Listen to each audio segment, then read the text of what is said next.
Hello students केने आसा आशा करो সকলোৱে ভালে আছা আৰু মই ইমদাদুল আপোনালোকে চাই আছে ইমদাদুল অফিচিয়াল। আজি আমি আৰম্ভ কৰিম ক্লাস 10 ৰ এৰাবিকৰ লেসন নাম্বাৰ 7 ইন দা তাবিবি ইটো চেপ্টাৰৰ অসমীয়ালৈ অনুবাদ। সো ভিডিওটো আৰম্ভ কৰোঁ।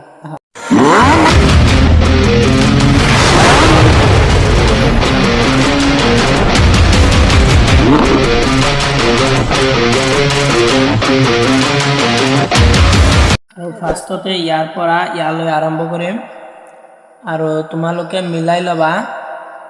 আছ-ছাইদ দালানি মানে ঔষধ বিক্ৰেতা আৰু আহমদ মানে হৈছে ৰোগীজন আহমদ।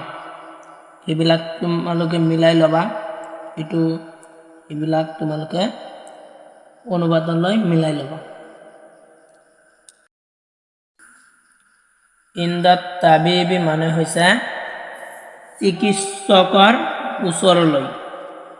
তো ফাৰ্ষ্টত আছে আহমদে মূৰৰ বিষ অনুভৱ কৰিছিল, সেয়েহে তেওঁ ঔষধ কিনিবলৈ ঔষধালয় গৈছিল। ঔষধ বিক্ৰেতাই আহমদক এই বুলি পৰামৰ্শ দিছিল। ফাৰ্ষ্টত আছ-ছাইদ দালানি, সেইটো অনুবাদটো হ'ব ঔষধ বিক্ৰেতা।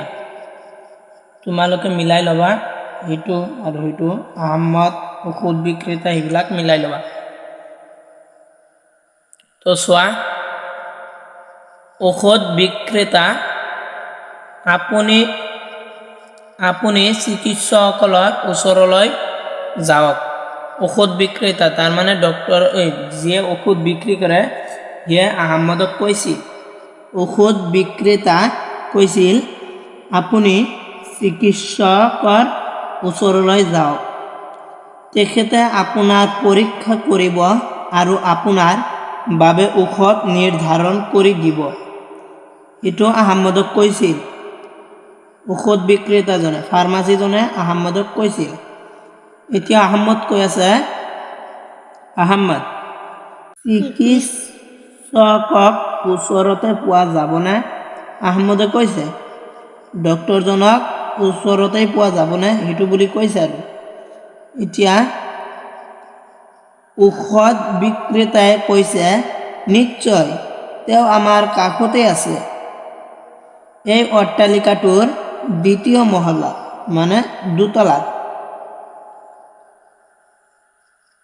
এতিয়া আহমদে কৈছে সহায় কৰাৰ বাবে আপোনাক ধন্যবাদ। আহমদে কৈছে সহায় কৰাৰ বাবে আপোনাক ধন্যবাদ। ঔষধ বিক্ৰেতাই কৈছে নিশ্চয়, এইটো মোৰ দায়িত্ব, নিশ্চয় এইটো মোৰ দায়িত্ব। এতিয়া সেই পৃষ্ঠে চোৱা, আহমদে ক্লিনিকলৈ গৈছিল আৰু চিকিৎসকজনক ব্যস্ত পাইছিল, সেয়েহে তেওঁ অলপ সময় অপেক্ষা কৰিছিল যেতিয়ালৈকে ৰোগীজন ওলাই গৈছিল। ইয়াৰ পিছত তেওঁ চিকিৎসকৰ কোঠাত প্ৰৱেশ কৰিছিল, ৰুমত প্ৰৱেশ কৰিছিল। এতিয়া চোৱা, চিকিৎসক তোমাৰ নাম কি, সেইটো হ'ব ইয়াৰ পৰা। সেই পৃষ্ঠেহে এতিয়া ইয়াৰ পৰা আৰম্ভ হ'ব।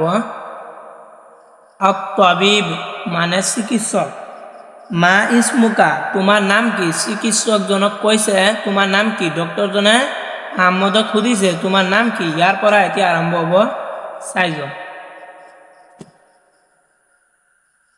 চিকিৎসকে কৈছে তোমাৰ নাম কি? তেতিয়া আহমদে কৈছে মোৰ নাম আহমদ। চিকিৎসকজনে আকৌ কৈছে তোমাৰ বয়স কিমান? তেতিয়া আহমদে কৈছে মোৰ বয়স 30 বছৰ। এতিয়া আৰু কৈছে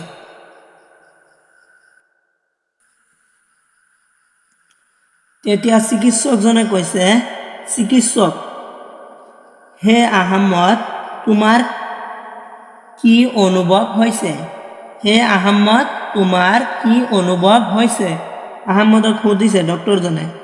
তেতিয়া আহমদে কৈছে, আহমদ, মই প্ৰচণ্ড মূৰৰ বিষ অনুভৱ কৰি আছোঁ আৰু মোৰ ঘূৰণি অনুভৱ কৰি আছোঁ। আহমদে কৈছে। তেতিয়া চিকিৎসকে কৈছে, তুমি কেতিয়াৰ পৰা মূৰৰ বিষ আৰু মূৰ ঘূৰণি অনুভৱ কৰি আছা? চিকিৎসকে কৈছে। তেতিয়া আহমদে কৈছে, আহমদ, মাত্ৰ 2 দিন ধৰি। এতিয়া আহি পিছতে চোৱা।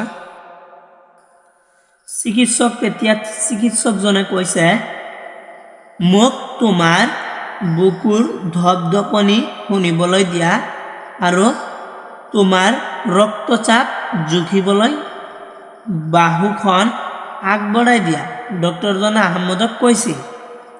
তেতিয়া আহমদে কৈছে, আহমদ, ভাল, আল্লাহৰ ইচ্ছা, মানে আল্লাহৰ কামনা, ভাল কথা। তেতিয়া চিকিৎসকে কৈছে, তোমাৰ কোনো ভয় কৰাৰ কাৰণ নাই, তোমাৰ কোনো ক্ষতিও নহয়। এই ঔষধৰ তালিকা পত্ৰখন বা প্ৰেছক্ৰিপশ্যন, ডক্টৰৰ প্ৰেছক্ৰিপশ্যনটো লোৱা আৰু ঔষধৰ সেৱনত ঔষধ বিক্ৰেতাৰ নিৰ্দেশাৱলী মানি চলিবা।